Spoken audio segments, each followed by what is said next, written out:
Hello and welcome to Celebrating Cinema. I'm joined by Tom. Hi. Kiriko. Hi. And Hugo. Hello, everybody. We kindly ask you to subscribe and to leave a review of this podcast on whichever platform you use so more people can find us. With the passing of Godard, we're here to reflect on his career, both the highs and lows and everything in between. Tom, take it away with a brief history of, well, who knows? Well, yeah, so I don't have a cold open because I have a massive migraine and I'm sitting here with Jean-Luc Godard sunglasses on. Your sickness is also giving like Jean-Luc arrogance. Yes. It fits the theme very well. So I'm just gonna break the rules of the cold open as Just like Jean-Luc Godard like broke Godard the rules would of do. cinema, hey? Wow. Ding, ding, Right. ding. Maybe it's best to just have a little bit of history about how the French New Wave, this massively influential movement, if we can call it that, started out. It's the end of the world. It's end of World War II.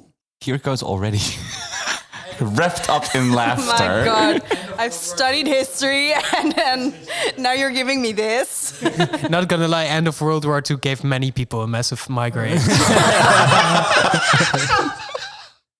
I thought that was a moment of relief. And suddenly, shit, we have bills to pay. Well, actually, that's rather funny because bills to pay is what France had. Lots and lots of war debts to pay to the United States. Because during 1936 and 1940, there was like a massive restriction of American films in France. There was like a quota.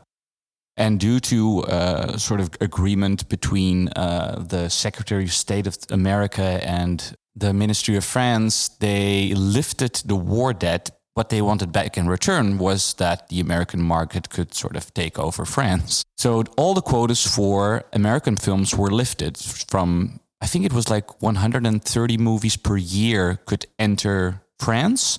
And suddenly, so there was this huge tidal wave of American cinema hitting France because the quotas were lifted.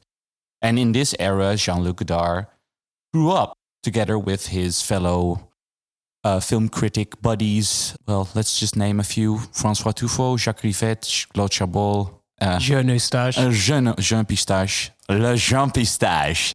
There was a new generation who finally had the power to see, like film noirs and B movies and movies by Alfred Hitchcock and Orson Welles and these American filmmakers who were very much in their own right, and we'll come to that later on, authors of their own style or brand of filmmaking. And inspired by that, like all these guys were like film critics. They were dubbed the Young Turks, which I still find a very dubious, strange name. I have no idea where it comes from. Somebody can write in and tell me how the hell these guys were called that. But they realized that they could potentially make films that they wanted to make outside of a studio system where there were lots and lots of sort of rules that impacted how a film would be made. Like a lot of conformism to continuity and how to tell a story and et cetera, et cetera. So in 1961, Godard decided to get, based on a story by Chabrol and Truffaut, to make À bout de souffle. Si vous n'aimez pas la mer, vous n'aimez pas la montagne, si vous n'aimez pas la ville, allez vous faire foutre. New York Herald Tribune. Patricia. Je voudrais construire Romeo et Juliette. Oh là là. To wrap this up really quickly, the rest is sort of history. Because that movie so firmly impacted 60s cinema from let's name a couple of things that it really changed. Like, okay, so À bout de souffle is about a guy who's completely obsessed with American identity. Jean-Paul Belmondo is the actor who completely sort of tries to portray a Humphrey Bogart. And he also, in the beginning of the film, is looking at a picture of him and he thinks he's a gangster and he kills a guy in the beginning of the movie and sort of tries to escape that crime. But it's a very simple story that's told in a incredibly hectic, playful, quick manner, mostly due to the editing, which was for the first time, the jump cut was used in such a way where it was not only an edit going from one scene suddenly to the next, but it also just really disrupted the continuity of a story for the first time. So where usually the conformity of filmmaking would be that if you have two people talking, you have a long shot and then a two shot and then a single close-up and another close-up and another one. And that's how stories were told. And if you would go from one scene to the next, if you would go from one location to the next, there would be a fade. And what Godard does is, especially if you look at the beginning of the movie, when he's driving in his car, it's just constant shots of different, I could not now look at it now with this migraine, like these constant sort of really jumping shots from one to the next. It was an innovation and it was super playful and it was very much a testament to the times. Like times were changing. Like the Cahiers du Cinéma, film critic, all of them like looked back at the conformist cinema, if I can call it conformist, like the cinema of old, and called it cinema du papa. It was just this sort of rusted, eroded thing that wasn't necessarily bad, but they just wanted to add something new to it. And from that came a very sort of personal brand of cinema that we now call author cinema or camera stylo. It also is very important in that like I think it was the first moment where like really a artist could be known for stylistic things like in his film as well. And if you look at that, so many things like, to wrap this up, sort of echoed through history. There is no Quentin Tarantino without Godard. There's no Wes Anderson without a lot of Nouvelle Vague. This is not really selling Godard to me. No, but I'm not saying that his influences are. So let's maybe go back to a quote that I bumped into while reading up on this. There's this rather hilarious interview, and there are many hilarious interviews with him where he says the same thing, where Tarantino says that he had outgrown Godard.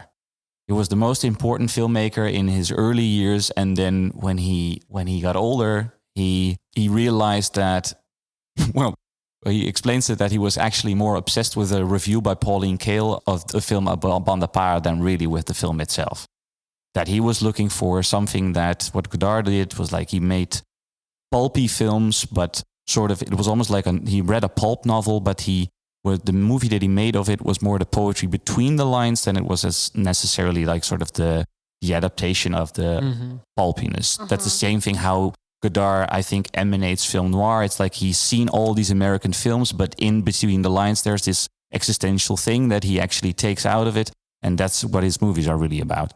So I get that, and I get that Tarantino says that, and I myself have it a bit too, that I don't necessarily want to revisit a lot of Godard's that I really impacted me when I was younger, because I have the feeling that maybe I would look back at them now very differently. But no, what you said is completely true, Goud. It's just that, Godard is infinitely more interesting than either Tarantino or Wes Anderson will ever be for me. But it's, Really? yeah, of course. I mean, but we'll get there in a bit. I think it's maybe good for full disclosure to acknowledge two things, because I feel like we're starting this episode from a very specific point, but we also have to acknowledge Godard is dead now. So now we can fully take his oeuvre. Godard is dead. Let's Long live the acknowledge new for a Godard. second. Now we can finally, I guess, wrap our heads around the entirety of Godard, which is very messy because he was many things at the same time. But also, Tom, that you have set up a new distribution channel and are releasing some of the Godards in the Netherlands, some of the early ones. And I think it's good to, full disclosure, announce that, but also talk a little bit about which films you have and which one of those you would like to revisit. Because it's funny that you say, I'm anxious or kind of like not sure if I want to revisit some of the films, when you're actually reintroducing some of them as well. So how do you, what films did you manage to get? Which films are screening in the Netherlands? And what's special about these films for you? I think A Bout de Souffle, like you said, it's very hard to understate how important the jump cuts in that film are, because they are literally everything. They are the essence of modern cinema. Wow. And film art in general. They are. So, but what about the rest of the movies that you're screening? Well, let's do a real jump cut. So when he died, a program that I wanted to do for many years, which was just way too expensive to do for Lab 111, came sort of back out of the refrigerator. And it was a program that is his run from his debut to Pierrot le Fou. He makes like a a great film every year from that moment on. And he even releases 2 in the same year, because Une femme est une femme is released in the same year as A Bout de Souffle. So it's A Bout de Souffle, Une femme est une femme, I think it's then Vivre sa vie, Le Mépris, Alphaville, Pierrot le Fou.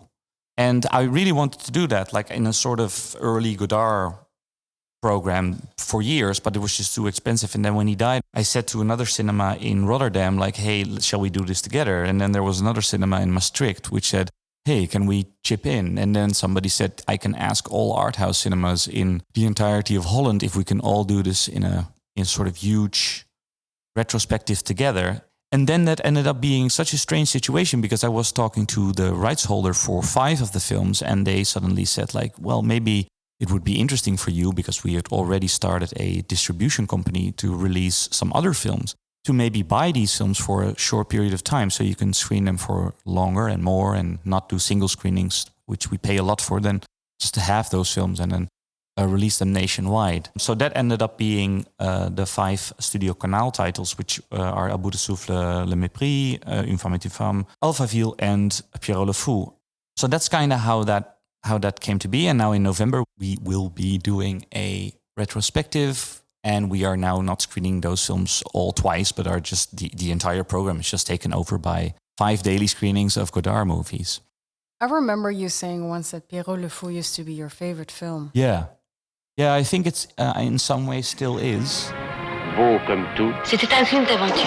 Son sang coulait de 1000 blessures et il combattait seul, car il avait juré de ne pas reculer d'un pouce. C'était un roman d'amour. Sortir d'un mauvais rêve. C'était un film d'aventure. Ah, quelle terrible 5 heures du soir. C'était un roman d'amour. Nous vîmes des paysages d'hiver et des paysages d'été. Compère, vous mentez. Compère, In a qu'as-tu? previous episode, I said I picked one at some point, because I think it's a stupid thing, a favorite film, because you constantly change in it. Like on Sunday it can be something, and on Tuesday it's something else. I don't. No, but I just picked Vertigo, and that's for now will always be my favorite movie. But sort of even in the prism of Vertigo, I must say that maybe it makes no sense for me because to have Pierrot le Fou as my favorite film, because Le Mépris is way more a film that sort of connects to the core themes of Vertigo and male, female, incredibly fucked up relationships that I really enjoy in cinema. And what's not to? What's not to love? Yeah. No, but I mean that all those films are very interesting studies of how things can go terribly wrong. That's beautiful. I really believe in love. No. No, but yeah, when I first saw Pierrot le Fou, it completely blew me away. And I realized later on that it's a very interesting turning point in his career as well. And we'll discuss that later, because Hugo, I think, would love to speak about his later career. I do. So let's just start with that trajectory. A Bout de Souffle is, for me, a hard one to like, because there's so much pressure on you as a film buff viewer of this movie is so influential. You must now really enjoy it. For me, that's funny, because I enjoy that one maybe the most, because despite that image that it has and its importance in film history, it's still just such a snappy and enjoyable It's my movie. favorite Godard as well. Well, it's amongst my favorites, and it has to do with the jump cut and the film history context, but also because it's just a really fun and energetic film, and just the characters are so captivating and so in their own kind of like realm, and so also in their own bubble compared to what's happening in Paris around them. I just also really like that you can see that they embody something radical also on the streets of the city itself. They are new, they are a new phenomenon. Just the speed of the movie, which is reflected in the editing, but also in the performance style, is incredible. And when I saw that when I was studying film at university, it totally blew my mind. It really blew me away, because it just opens up this whole new avenue of thought about film. True, let's be honest, basically a kind of mainstream movie as well at the same time. It's not a hard movie to get into. So I absolutely love that one. But you do as well, Kirko. Well, I generally don't really like Godard as much as I think both of you. So I've seen, I think, all the classics, and like I've tried to watch Histoire du Cinéma, but I didn't. But I never really generally enjoyed a Godard film. And I think À bout de souffle is the one I've enjoyed the most because you feel the playfulness all throughout the film. Whereas for all his other films, I feel rather than enjoying a film and following a story, much more the need of Godard to prove something, which I think is inherent to most of his work, where he's always trying to battle all the ideas that people have on him as a critic, as, having to prove that cinema is as worthy as all other forms of art in France. And it's kind of like dragging me down. I think he did a brilliant job with Le Mépris to, at the one hand, acknowledge the compromises that he had to make, but then also turn it into an almost essayistic point about compromise and commerce versus artisticity or something. I felt like there he went through that whole thing that you're describing, that whole process, and saw it through the other way and somehow managed to turn the thing around its own head. Right. I thought that film really stuck the landing for me. So that's one of my other favorites as well. Je t'aimais tellement. On n'avait pas beaucoup d'argent. C'était bien quand même. Tu m'as dit que tu m'aimais. C'est sûr que tu as menti.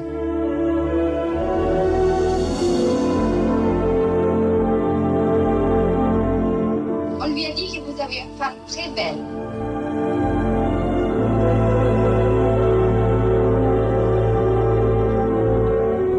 Pourquoi, il y a quelque chose entre toi et Procoche?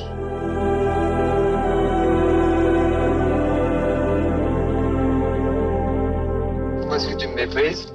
Moi ou je te fais mal? I do agree that there is a moment where I think the image of Godard himself is weighing down the films that he was making.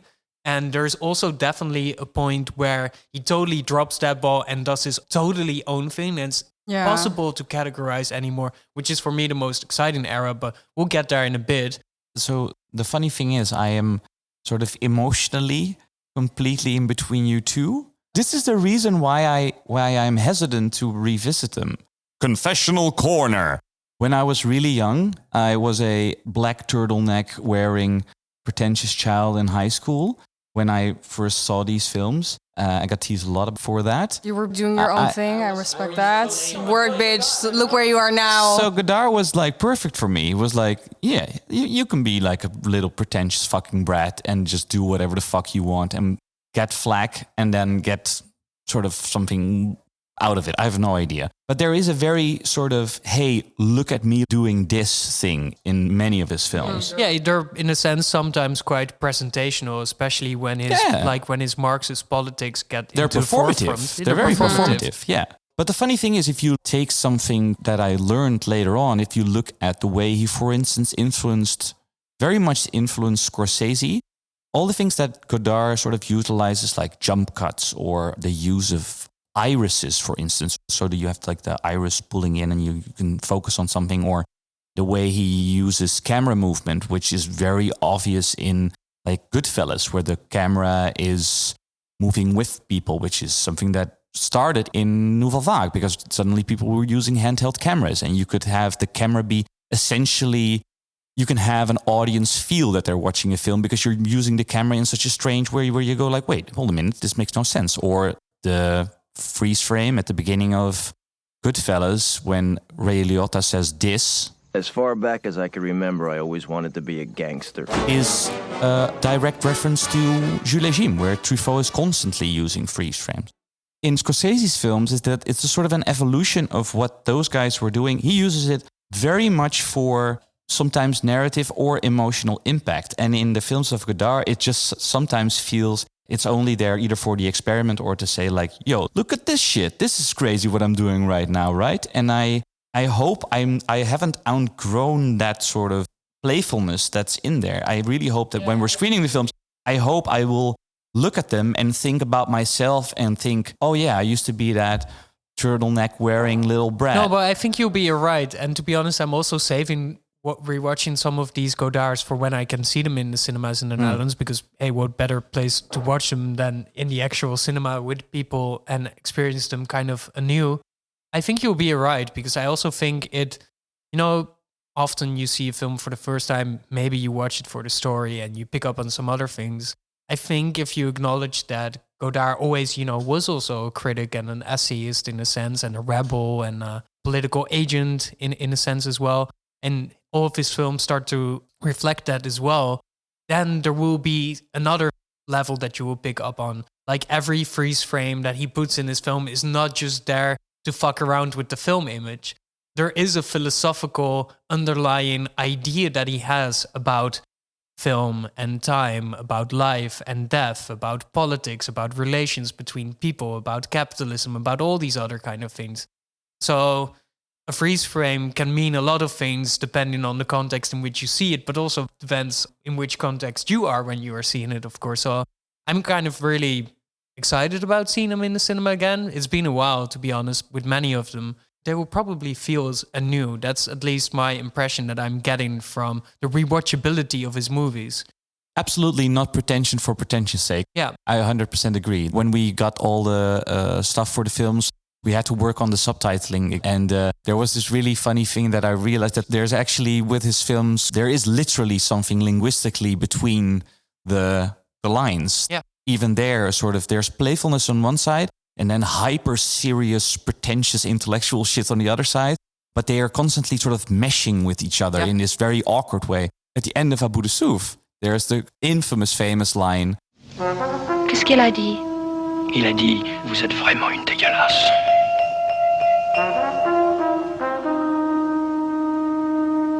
Qu'est-ce que c'est dégueulasse?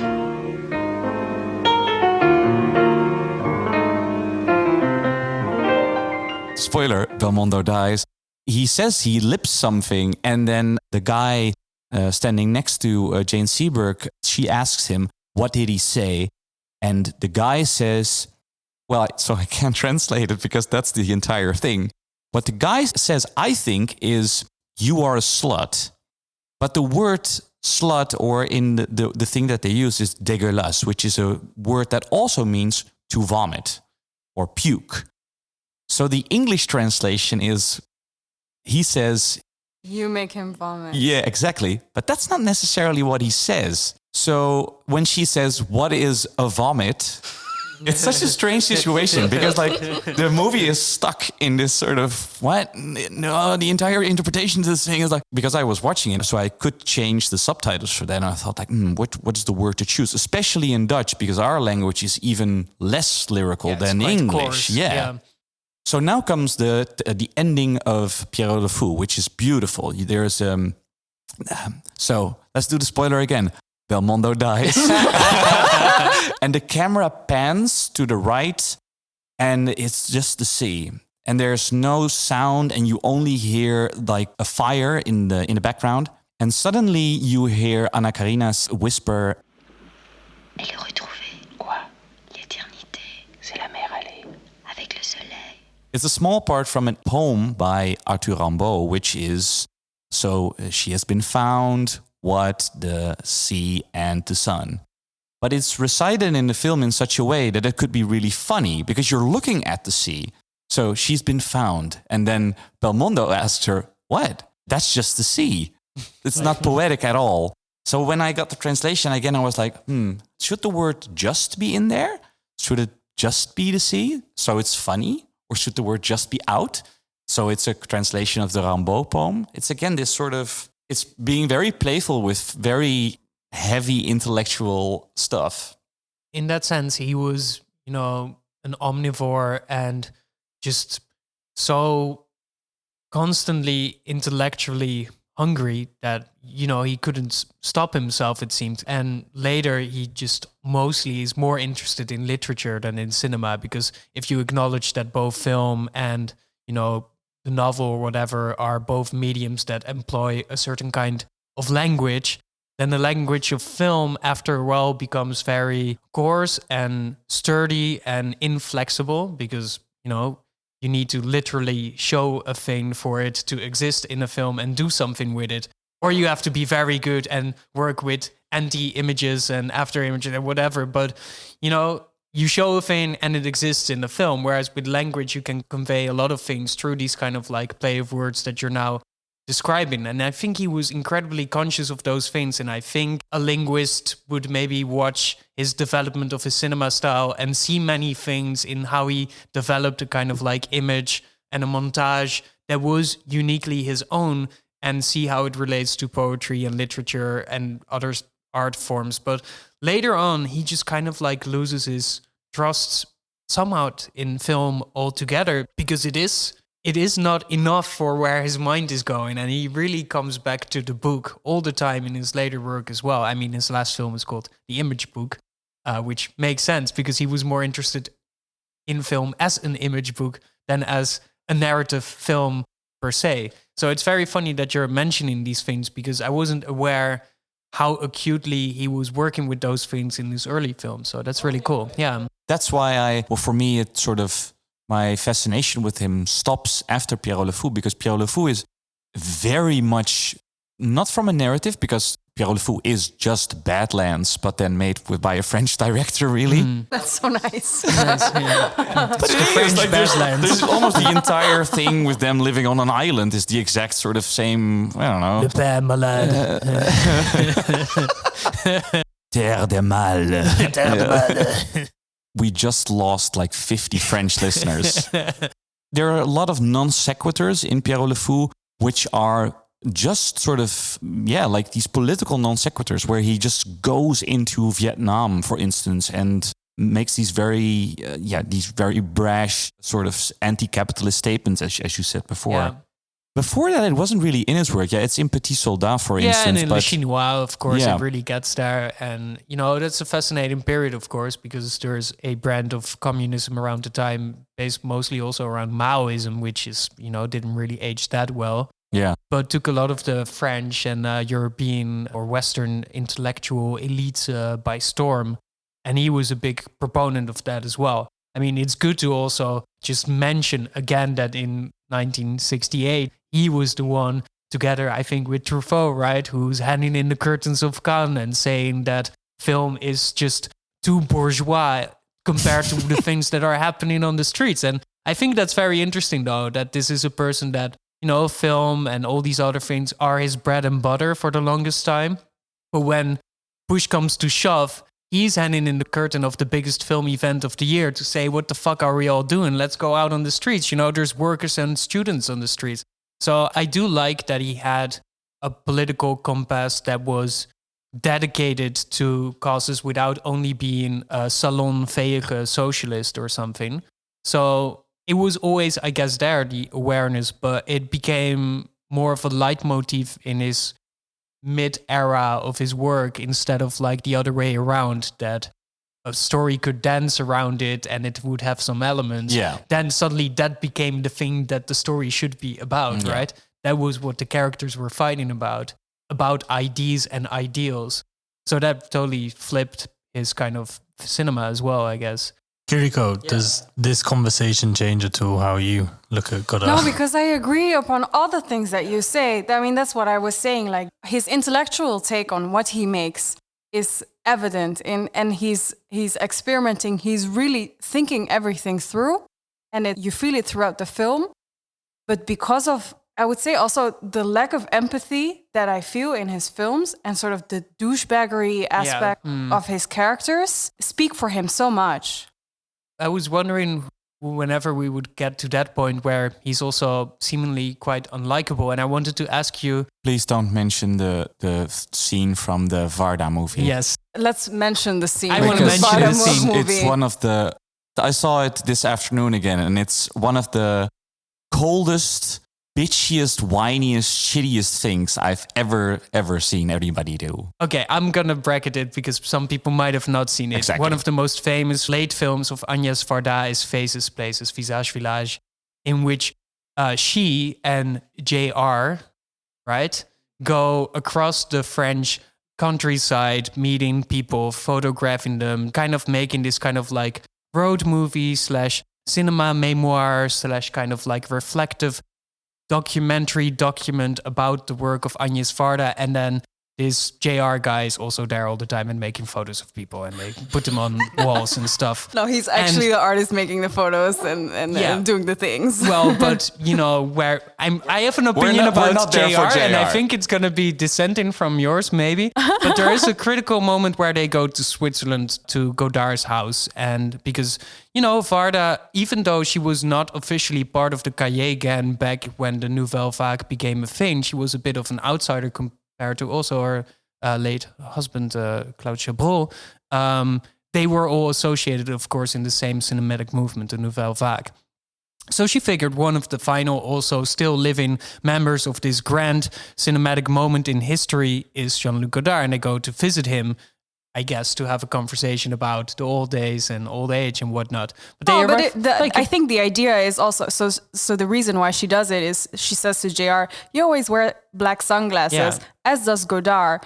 And she has the idea of bringing this young, new, upcoming French artist who is doing new things in France together with one of the old masters of the country. So they arrive at his doorstep. They brought him like his favorite brioches or kind of like pieces of bread, and they knock on his door. And guess what? He doesn't open. And for a lot of people, that put like a definite mark on who Godard is, a douchebag. And I'm wondering... Well, it goes even deeper. When Chabrol died, the only message that Jean-Luc sent to Varda was the address of the restaurant that they all used to eat together at. Without any explanation, without any I feel for your loss or anything like that. It was just the address. And Varda had told him that she thought that was really cold. And it like a sort of strange, l'art pour l'art, weird-ass kind of thing to do, as you said. Not empathetic at all. And then when they arrive at his house, he has written on the window, on the inside of the window, the exact address again of the restaurant where they used to eat. So this started like 30 years ago, right? And it's like, just, you are here. I know you're coming. This is my message again for you. This is who I am. I can't change. I have zero empathy. Here's that message again. Just the address where we used to eat with your husband. This motherfucker. And then also, she is the nicest woman of France. Like, it's such a strange thing to do. I'm going to defend him here because, let's be honest, JR is a fucking hack. And he is. He is a fucking hack. But it's not about him. No, but it is, because I would be fucking pissed as well if I were Godard and this fucking douche just comes on my stoop. I would be, leave me the fuck alone. He's old as well. Let him have his own old age. He's not the same as Varda. What the fuck does JR have to do with this, man? Well, like, okay, so in the film, Agnes is like, and it's a dumb idea. She's like, you look like Godard, let's go see him. That's adorable. To be honest, I like Varda, but this is sometimes also what I dislike about her artistic sensibility, that she just sees two literal things, combines them, and it becomes something else. I prefer the thing where Godard is on the backside of things and is ruminating through it. If I were in my house and that fucking douche shows up, I wouldn't open as well. It's a travesty that she brought him to the door. But it doesn't vindicate what Godard does. No, exactly. No, actually it does, because I wouldn't want to participate in that film. I like that film despite JR. I like it because Agnes is a fine person. Then just don't fucking participate in that film, but don't fucking bring back like old nasty trauma, like a beef you still have with somebody, and you sort of stipulate well, this is on that, them. You know? This is probably more complex than that. I can't comment on that, but they are filming. They are filming his house. You know, he can just choose to not open it. I'm sorry. And also because at the late stage of his life, Godard becomes a total recluse. He lives in Switzerland. The only For a reason. Yeah. Switzerland, the only place where you can euthanize yourself without any problem. True. That's why Alain Delon lives there as well. Yeah, and he died because of that. That's his way that he passed, which is, great. Yeah, he's the author of his own life. Well, maybe that lacks some empathy, but he becomes a recluse. He becomes interested in an elemental form of the arts that he was, known for, and he's making a totally different project than anybody else's. And I think a lot of people took offense to his turn of artistic interest and output and his image. Yeah, he is a bit standoffish, and he can seem in that sense also insensitive and childish, and maybe he is. I'm not defending his character necessarily, But as an artist, I totally get why he's not opening that door. To be honest, he had better things to do.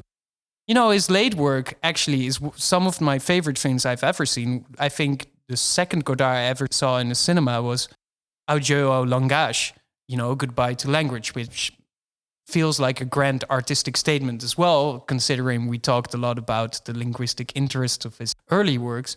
And he's doing some of the craziest shit you've ever seen in a movie.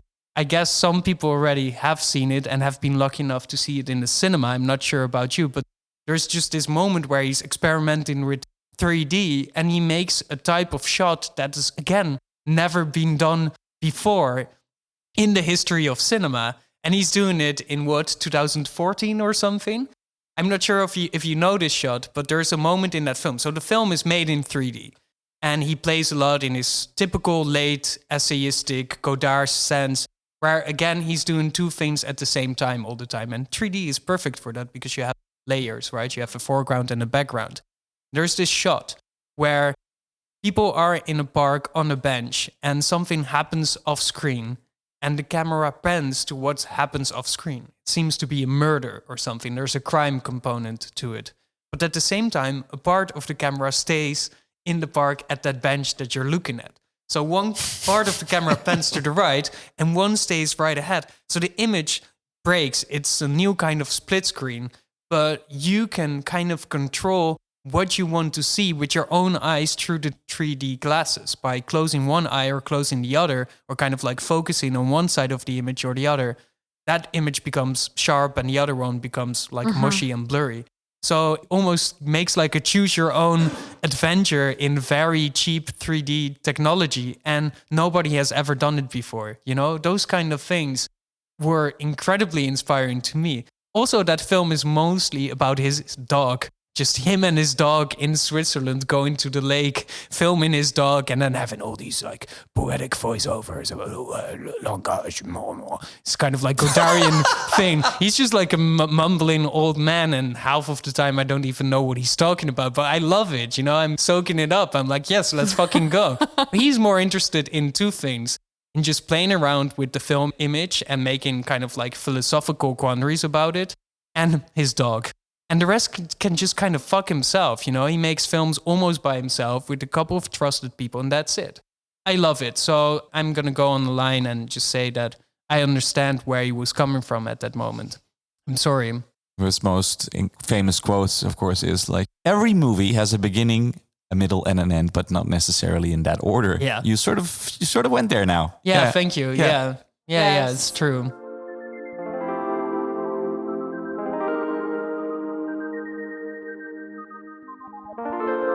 Yeah, it's true. Well, I want to add maybe one thing that I thought was also very funny, and I'm wondering what you think of it, but also in late stages of his life, whenever he had to make a grand media appearance, he would do so over FaceTime or Instagram. When he gave a press conference after his final movie, The Image Book, Livre d'Image, he was in Cannes with the press conference on FaceTime.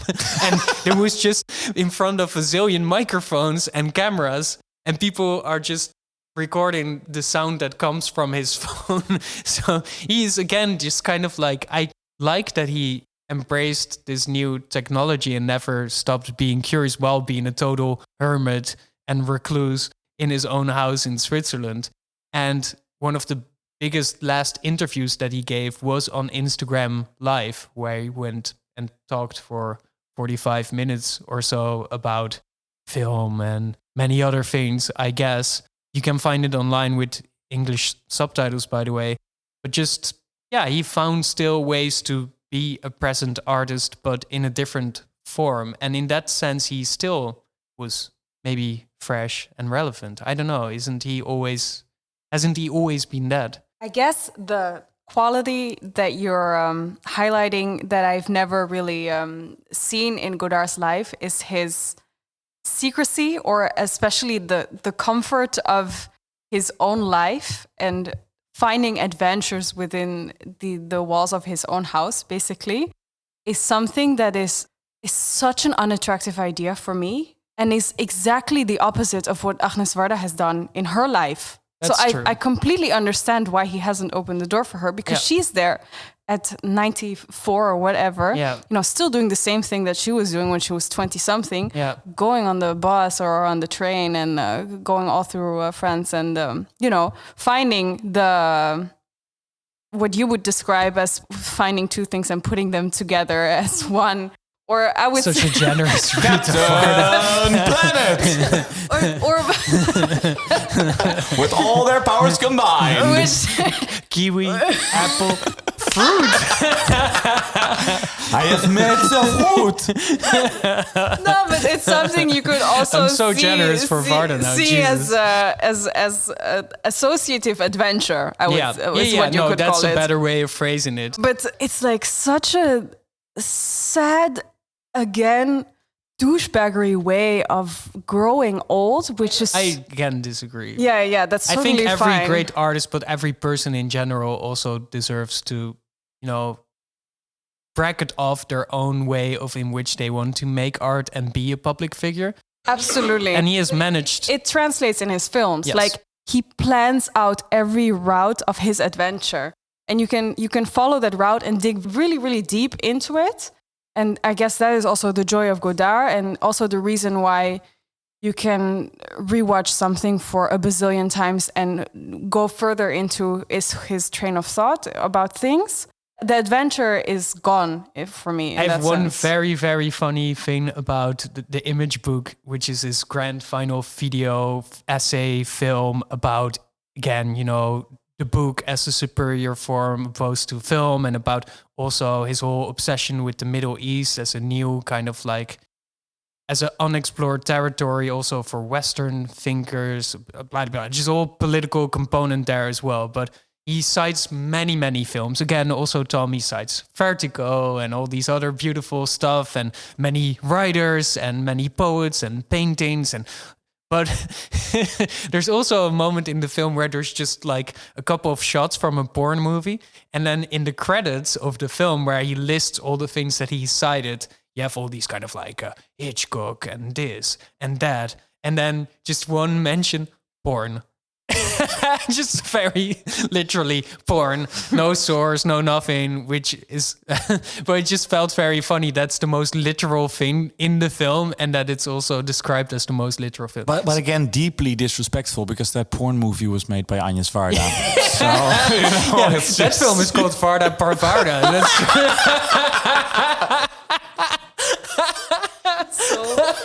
So horrible. That is a whole new way of reading faces, places, isn't it? It only goes to show that the French Nouvelle Vague in so many ways was this fascinating nexus of so many philosophical, artistic, political voices coalescing around a same era, somehow finding a shared aspiration and ambition and belief in how they wanted to change cinema and indeed not be like the cinema of yore, the cinema de papa. And then that so many of those voices blistered and kind of went off in their own direction and all did something interesting with it. And then that there is such a mild distance between some of the latest remaining figures of that movement, Varda and Godard, only goes to show how special it was in the first place that they were all doing that together. It is absolutely special. Yeah, it is. I mean, fully agree. So this is the most pretentious double down on what it meant. What the Renaissance was for normal art. For normal art. Nouvelle Vague certainly was for cinema. Yes, but then, realizing your own intelligence and brilliance and then reflecting upon that and continuing to create stories upon your own brilliance is just so Kanye West, or there's a lot of parallels there that I'm not going to go into, but... Yeah, I understand what you're saying, and I think it's a matter of taste, but it's, in my opinion, in a sense, that's also what being an artist can be about, and in sometimes also should be about. And I'd rather have a figure like him doing that till the very end, till his last days, instead of not doing it at all. So we should, I guess, be thankful. Well, I must say that to conclude with a Latin phrase, so we didn't really go for the de mortuis nil nisi bene, You are only kind for the dead, right? That's not what we did here. So that's cool. But still, come watch all his films at Lab 111 or other cinemas. Oh, and can I do one quick plug? Because if this podcast gets released on time on the 22nd of November, so this will be for a very limited moment when this episode airs, I'm screening and giving an introduction before Godard's final film. So if you either want to disagree with me or want to, be at my side and, savor the artistic brilliance of his late era, come to the iFilm Museum and we'll watch his final film, which, is a good send-off, I guess, for the master of yore as well. And your career. Yes. I'll be there. I'll applaud.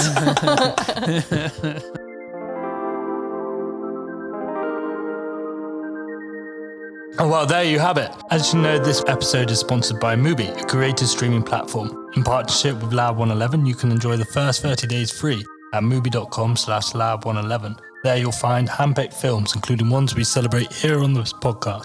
Our pick for this month include 3 films: Masculine and Feminine by Godard, Cleo from 5 to 7 by Agnes Varda, and Night Tide by Curtis Harrington.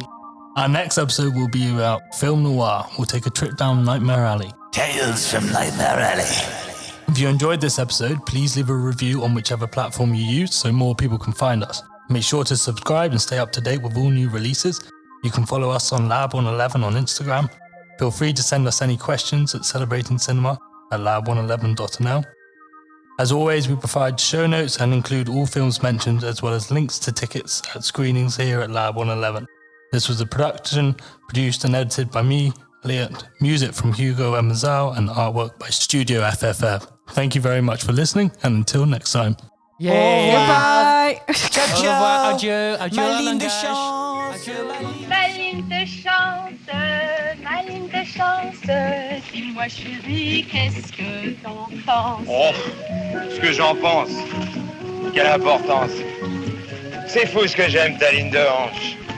Ta ligne de hanche. Ma ligne de chance. J'aime la caresser de mes mains. Ta ligne de hanche. Ma ligne de chance. C'est une fleur dans mon jardin.